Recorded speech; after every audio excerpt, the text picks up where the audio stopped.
नमस्कार. मी डॉक्टर अनिल बोरसकर, मधुमेह तज्ज्ञ.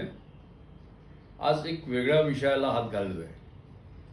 याच्यामध्ये कोणाची मला टिंगल किंवा निंदा नालस्ती करायची नाही. कारण आजचा प्रोग्राम आहे समर्थ रामदास स्वामींनी जी मूर्खाची लक्षणं सांगितली आहेत त्याच्यावरती आधारित काही ठळक मूर्खाची लक्षणं जी मधुमेह व्यक्तींमध्ये आढळून येतात त्यांच्याविषयी मी काही थोडीशी माहिती देणार आहे.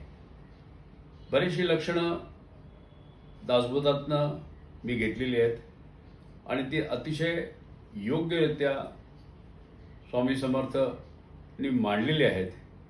त्याचा आपल्या दैनंदिन जीवनात खूप फायदा होतो आणि ती जर लक्षणं टाळली आणि खास करून ज्यांना अनेक वर्षापासून त्रास देणारा मधुमेह आहे त्यांनी जर ती लक्षणं लक्षात घेतली आणि ती टाळली तर त्यांचं जीवन नक्कीच सुखावं होईल. आणि मी मधुमेह संलग्न ज्या रुग्णालयात काम करतो तर अशा प्रकारचे जे रुग्ण मला आढळतात त्यांच्या व्याधी आणि त्यांचा त्रास आणि त्यांना होणारा हाल अपेक्षा बघून मला खूप वाईट वाटतं की गेले 44 वर्ष या क्षेत्रात काम करून देखील मला या सगळ्या व्याधींवरती काही मात मिळवता आली नाही. कारण ह्याला अनेक गोष्टीत पेशंट किंवा त्यांचे नातेवाईकच जबाबदार आहेत. त्यांना किती शिकवून किती सांगून त्यांना त्या गोष्टी पटत नाही तर त्या पटवून देण्याचा प्रयत्न मी या माध्यमातून करणार आहे. मधुमेहाचं सर्वात प्रमुख मूर्खाचं लक्षण म्हणजे आपण ज्या तज्ज्ञाकडे जातो,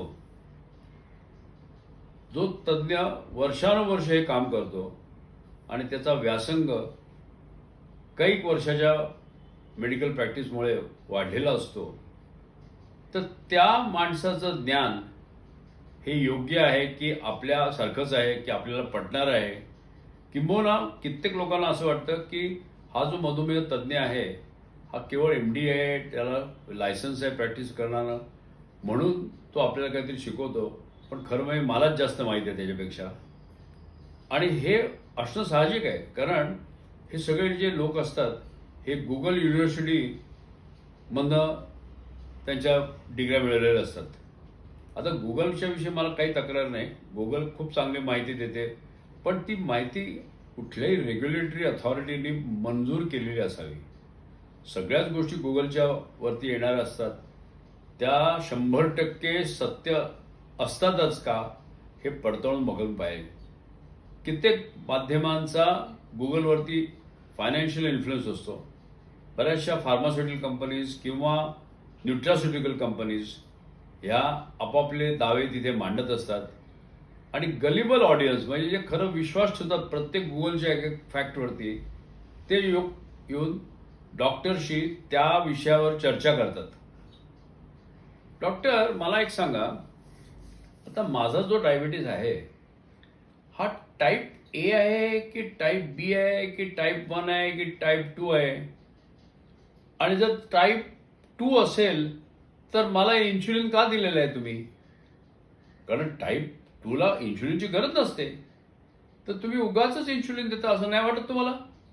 म्हटलं असं नाही आहे.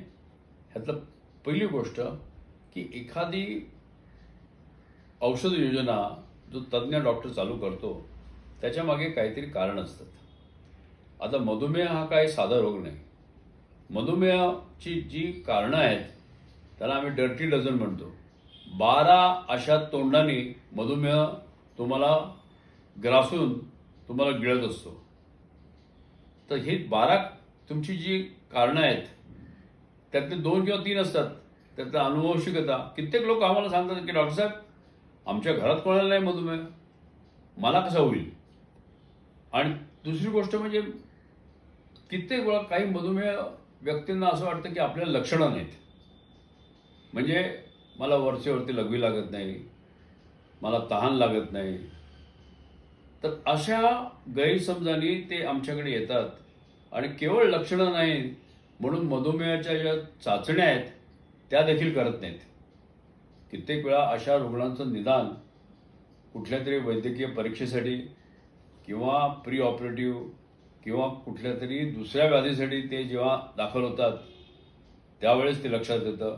आणि असं लक्षात येतं, आता एक टेस्ट आहे HbA1c म्हणून, त्यांनी एक गोष्ट लक्षात येते की गेल्या 3 ते 4 महिन्याचं काय त्याचं ॲव्हरेज आहे.